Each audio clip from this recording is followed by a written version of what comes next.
This programme was made with support from the National Lottery Heritage Fund.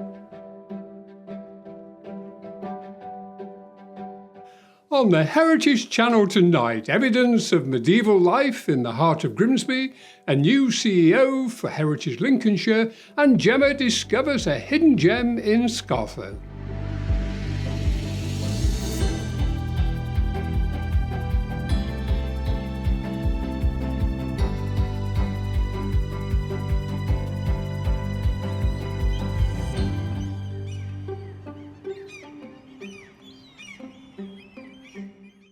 Welcome to the Heritage Channel, where we explore the fascinating history of North East Lincolnshire in a monthly roundup of news, views and local stories.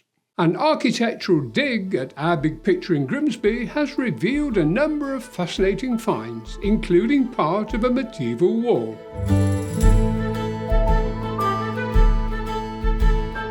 We were here last year and we had a very successful dig here.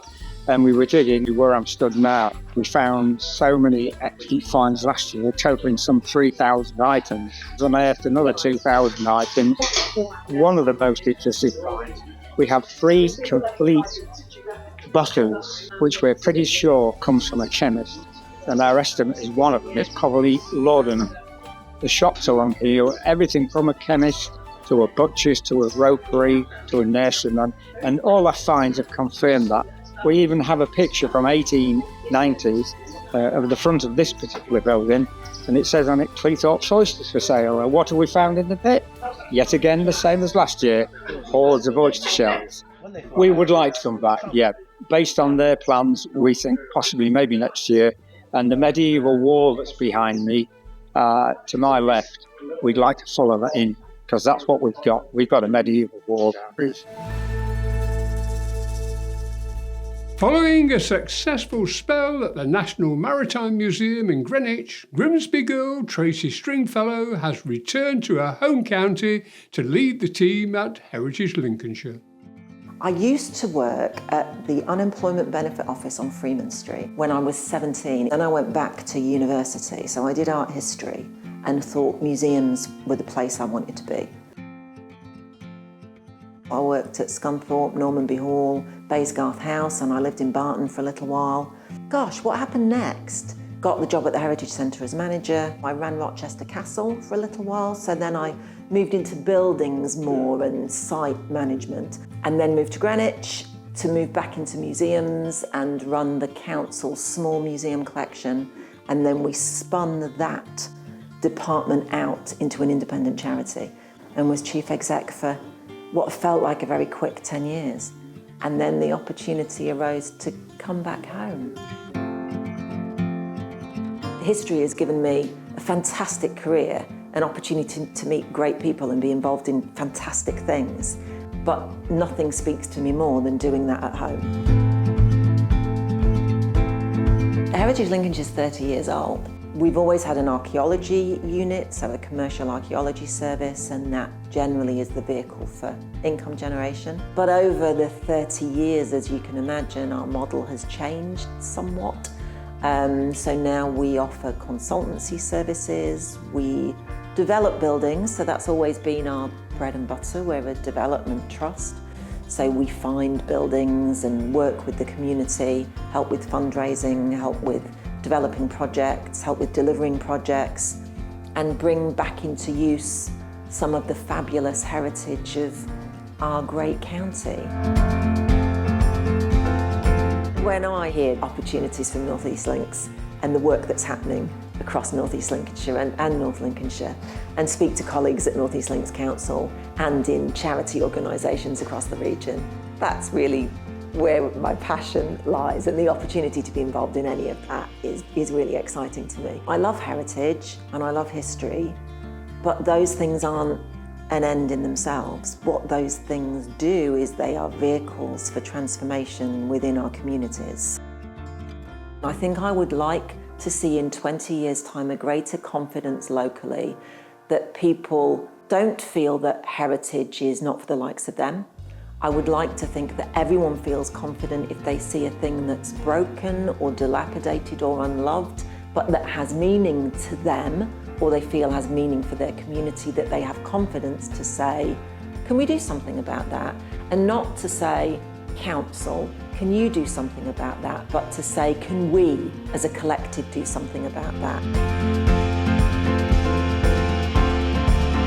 I'm looking out onto the high street beyond the gallery and thinking we could all share in that voice and make a difference. And I think if we made those small interventions, that could have a huge impact on our market towns, our villages, our town centres, and also in upskilling people and in our own skills to make a difference.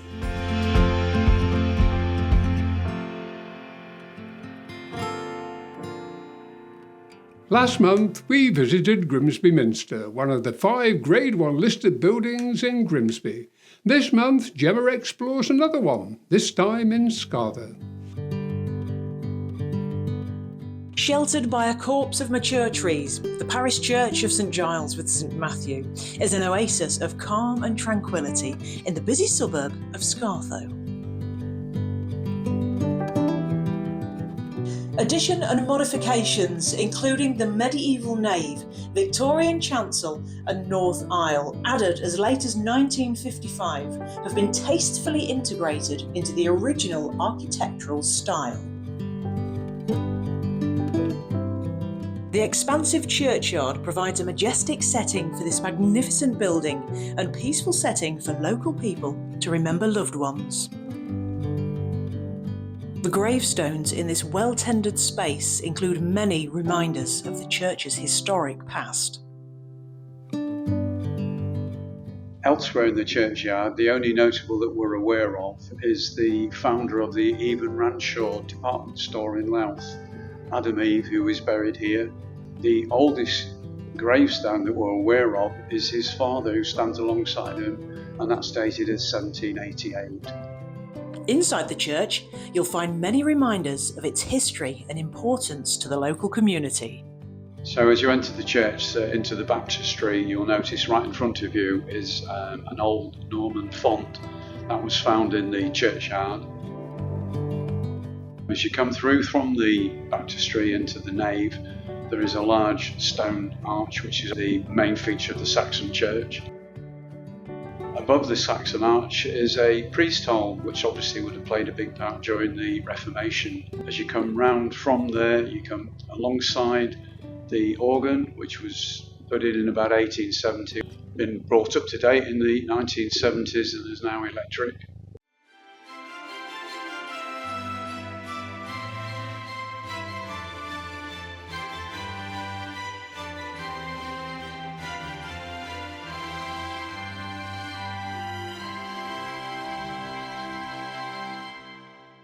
On the wall to the left of the Saxon arch is a roll of all the rectors that have been in the church since the year 1204.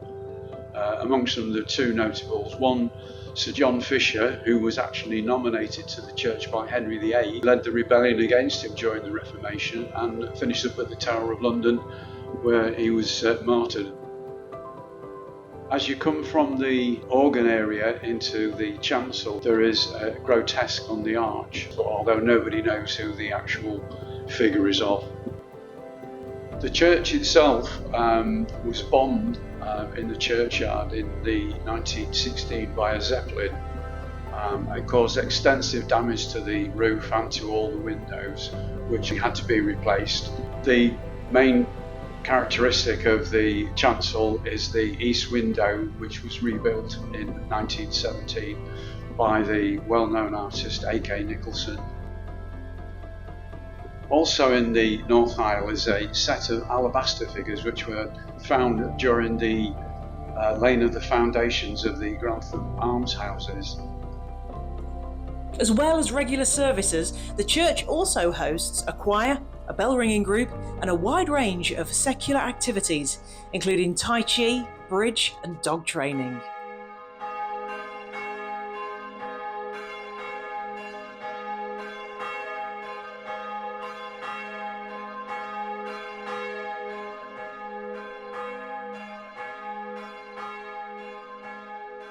one of the most significant buildings in North East Lincolnshire.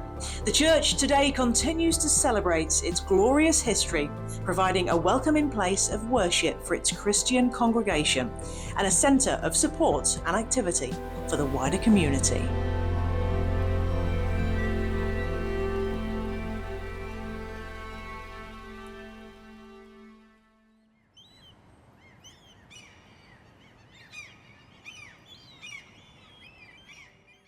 Heritage Open Days in September include the start of something big at Immingham Tin Town Heritage Centre and cultural connections at the Grade 1 listed Grimsby Minster. You can visit the oldest garden in Lincolnshire at Burton under Needwood and explore the controversial Casbar Quarter in the Port of Grimsby. Why not step on board the Humber hovercraft at My Big Picture or enjoy a celebration of sport at the Grimsby Fishing Heritage Centre? As the sun goes down, you can enjoy a performance of stories and song in Grimsby Town Hall Square.